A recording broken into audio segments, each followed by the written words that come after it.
Very good morning, students. How are you? I hope all of you will be fine. I am your science teacher, and today I am going to teach you science of class 6. And today we continue chapter 9, living organisms and their characteristics. And today we discuss part 3rd. So now see in the book. This is your science book, Science of class 6. Now open chapter number 9.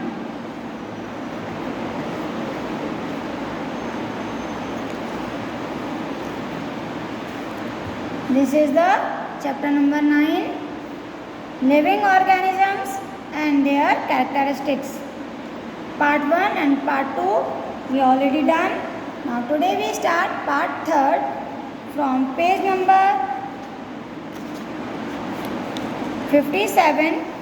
See here, this is the page number 57, and today we start from here some aquatic habitats. कि जो animals पानी के अंदर रहते हैं तो वो पानी क्या है, उनका हैबिटाट है. तो हम एक्वाटिक हैबिटाट के बारे में स्टडी करेंगे. देखिए ये हमारे वाटर एनिमल हैं, ऑक्टोपस एंड डॉल्फिन. ये पानी के अंदर रहते हैं, वाटर के अंदर. तो वाटर क्या है, इनका हैबिटाट, इसलिए हम एक्वाटिक हैबिटाट. एक्वाटिक का मतलब होता है पानी के अंदर.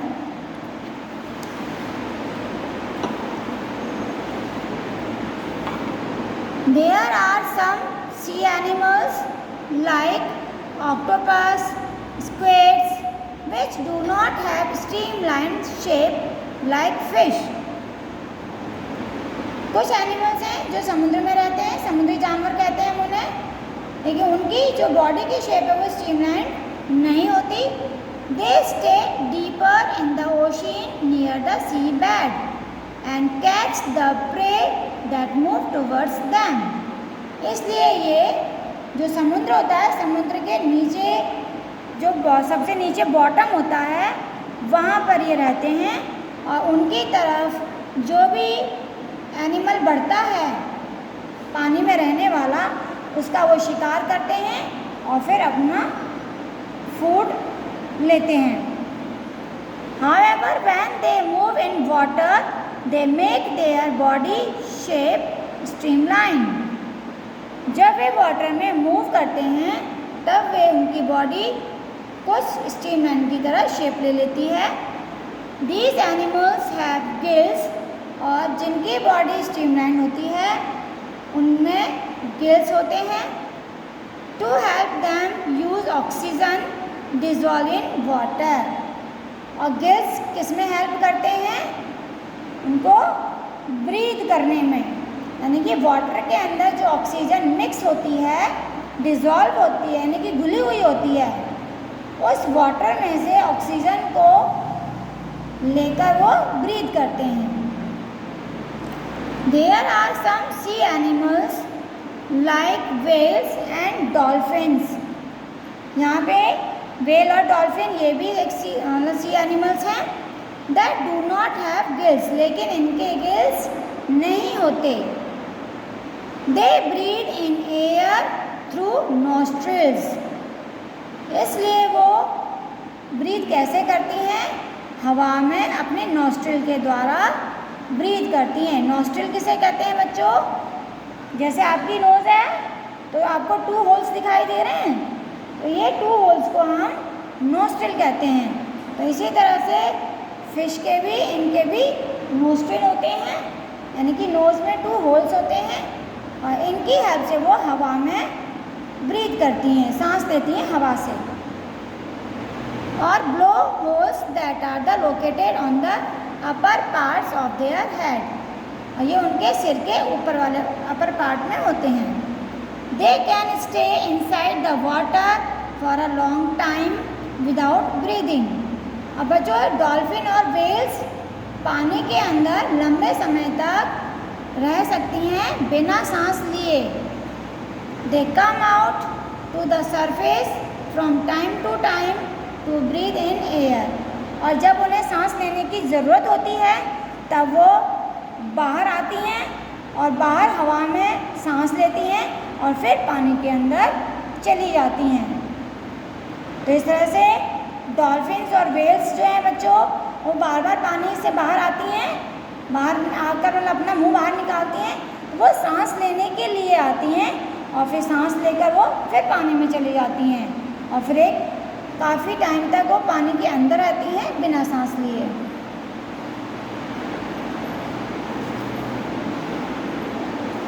अब देखिए, ये आपको प्लांट्स दिखाई दे रहे हैं, ये वो प्लांट्स हैं जो पानी के अंदर होते हैं। प्लांट्स ग्रो इन वाटर, पानी के अंदर उगने वाले plants. Some plants grow in the ponds, rivers, lakes etcetera.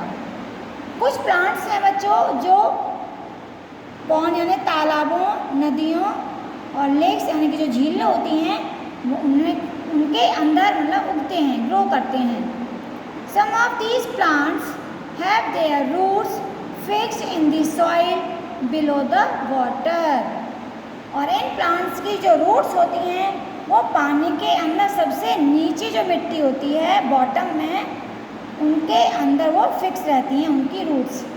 वो पानी में तैरते नहीं हैं, पानी के अंदर बिल्कुल नीचे बॉटम में वहाँ पे मिट्टी में फिक्स होती हैं उनकी जड़ें। In terrestrial plants roots normally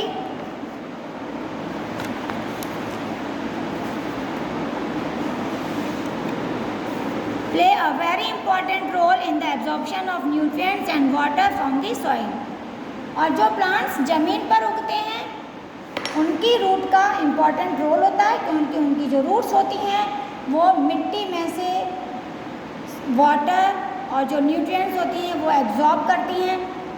However, in aquatic plants, roots are much reduced in size and their main function is to hold the plant in place. और इस तरह जो एक्वाटिक प्लांट्स होते हैं उनकी जो रूट्स हैं वो साइज में छोटी होती हैं, इसलिए उनके जो मेन फंक्शन होते हैं वो भी कम होते हैं। The stem of these plants are long. पानी के अंदर जो प्लांट होते हैं उनका स्टेम बच्चों लॉन्ग होता है, होलो यानी अंदर से खोखला होता है और लाइट होता है, हल्का। जब अंदर से कोई चीज़ खाली होगी, खोखली होगी, तो वो लाइट ही होगी वजन में। The stems grow up to the surface of water while the leaves and flowers float on the surface of the water. देखो, जो स्टेम होता है पानी के अंदर उगने वाले प्लांट्स का वो तो ऊपर की तरफ बढ़ता चला जाता है, लेकिन उनकी जो लीव्स और फ्लावर होते हैं वो पानी के ऊपर तैरते रहते हैं। While the leaves and flowers float on the surface of the water. Some aquatic plants are totally submerged in water.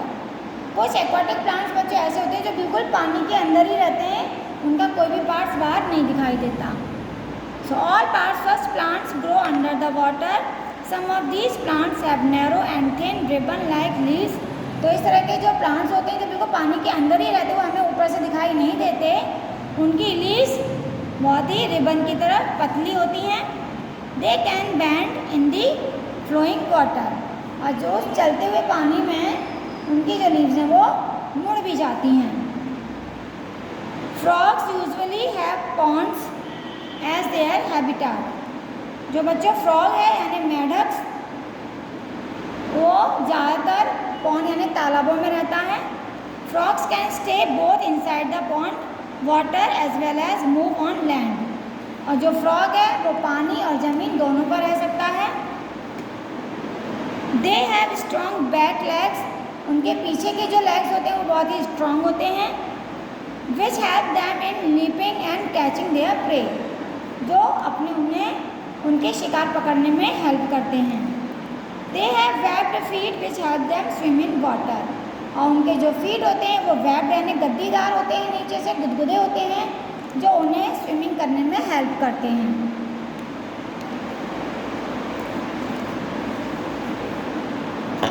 Characteristics of living things.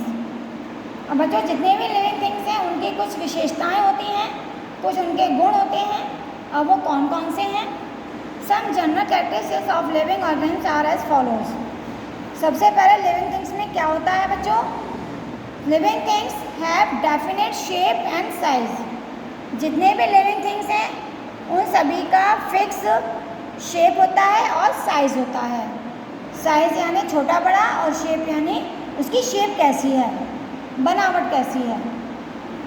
So living things have a definite size, जैसे lion, dogs, cats, cows, deers, camels, rats, humans, rose plant, neem trees have a definite shape. इनके size fix होता है और इनका जो shape है वो भी सेम रहता है।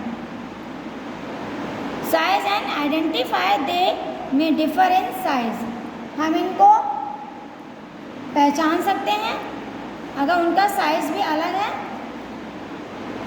Shape in same one group, अगर वो एक ही ग्रुप के हैं तो उनके साइज डिफरेंट हो सकते हैं। जैसे मान लीजिए डॉग है, फिर डॉग के बच्चे, दोनों की शेप सेम है लेकिन साइज अलग है, क्योंकि डॉग का बच्चा छोटा है, डॉग एक पूरा बड़ा है, तो साइज तो वो छोटा है वो बड़ा है, तो साइज चेंज है, साइज डिफरेंट है, लेकिन शेप तो एक जैसी है। जैसे उसकी बॉडी बनी हुई है वैसी बॉडी उसके बच्चे की है। अब जैसे कैमल है, एलिफेंट है, एलिफेंट बड़ा है, अब उसका जो बेबी है एलिफेंट का वो छोटा है, साइज डिफरेंट है लेकिन शेप सेम है, क्योंकि वो हाथी जैसी तो दिखाई दे रहा है, शेप तो सेम ही है उसकी, साइज डिफरेंट है।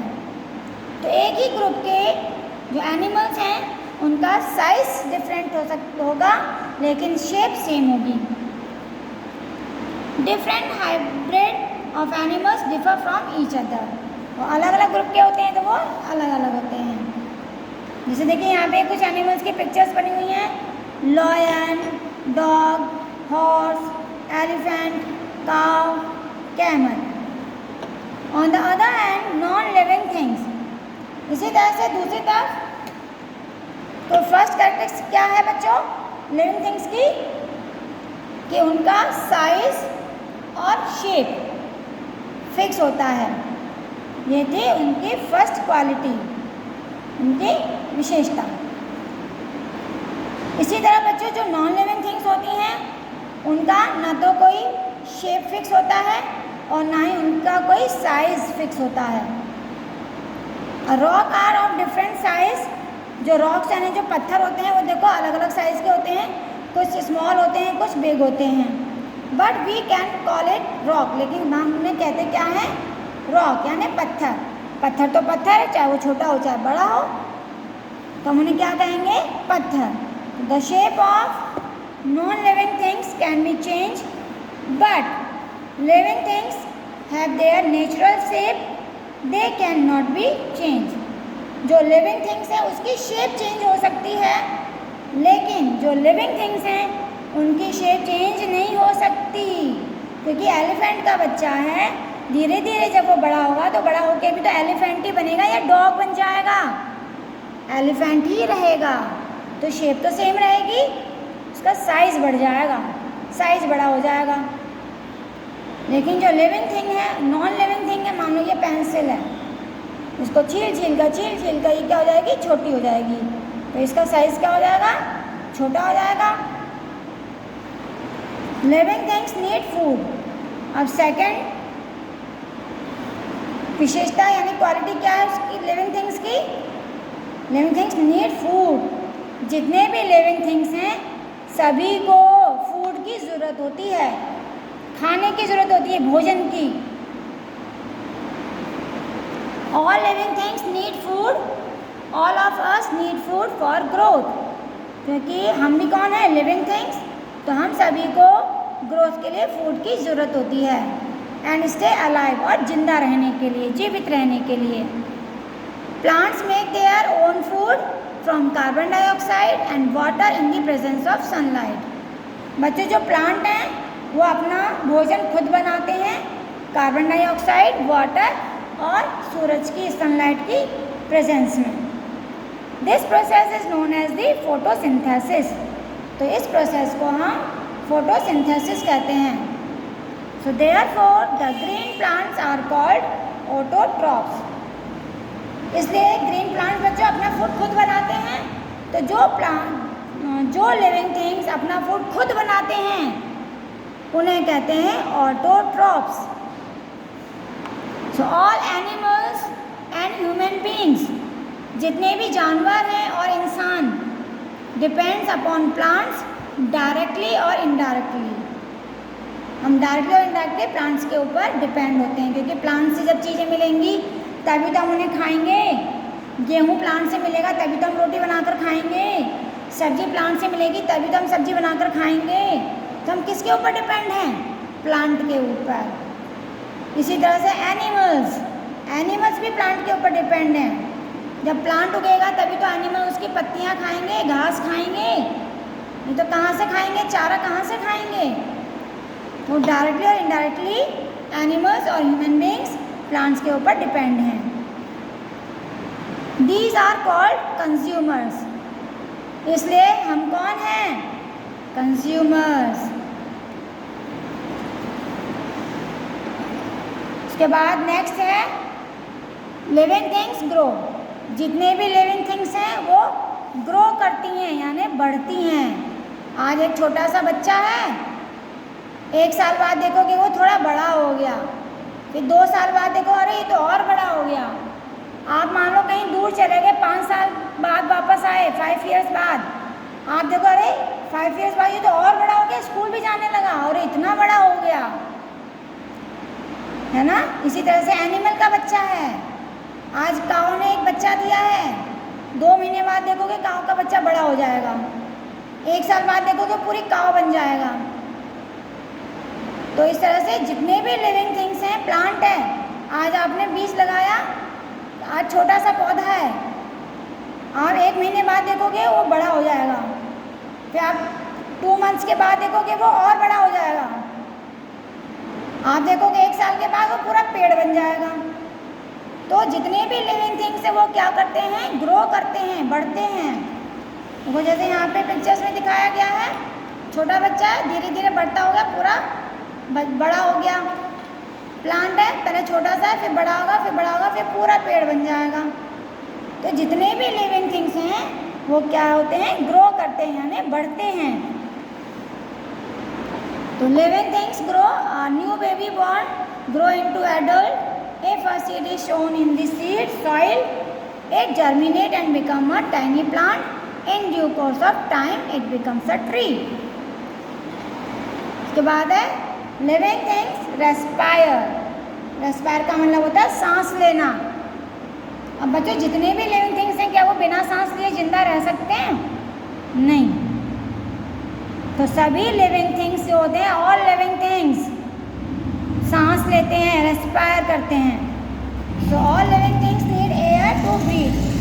तो सांस लेने के लिए हमें एयर की ज़रूरत होती है। Human and animals take oxygen and release carbon dioxide. तो सांस लेते समय बच्चों सभी जानवर और इंसान ऑक्सीजन हम अंदर लेते हैं और कार्बन डाइऑक्साइड को हम रिलीज यानी बाहर निकालते हैं। Plants take carbon dioxide and release oxygen. और जो प्लांट्स हैं वो कार्बन डाइऑक्साइड को अंदर लेते हैं और ऑक्सीजन को बाहर निकालते हैं, वो उल्टा करते हैं। So breathing is part of a process called the respiration. तो सांस लेने का ये जो प्रोसेस होता है इसे कहते हैं respiration. So respiration is necessary for all living organisms. इसलिए रेस्पिरेशन सभी लिविंग ऑर्गेनिजम्स के लिए ज़रूरी है। It is through respiration that the body finally obtains energy from the food. And some animals may have different mechanism for the exchange of gases which is a part of the respiration process.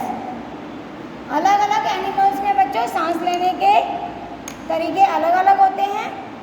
जैसे fish सांस लेती हैं किसकी help से? Gills से वो सांस लेती हैं। और गिल्स इनके किस में हेल्प करते हैं? Gills absorb oxygen from the air, हवा में से जो ऑक्सीजन है वो एब्जॉर्ब करते हैं जो कि पानी में घुली हुई होती है। And earthworm breathe through their skin, और जो अर्थवॉर्म है वो अपनी स्किन से ही सांस लेते हैं। इनकी स्किन में बहुत छोटे छोटे होल्स होते हैं, उन होल से जो हवा होती है, हवा में से ऑक्सीजन उनकी बॉडी में जाती है और वो फिर सांस लेते हैं, बॉडी से ही सांस लेते हैं, बॉडी से ही बाहर निकालते हैं। सो आज इतना ही, thank you, have a nice day.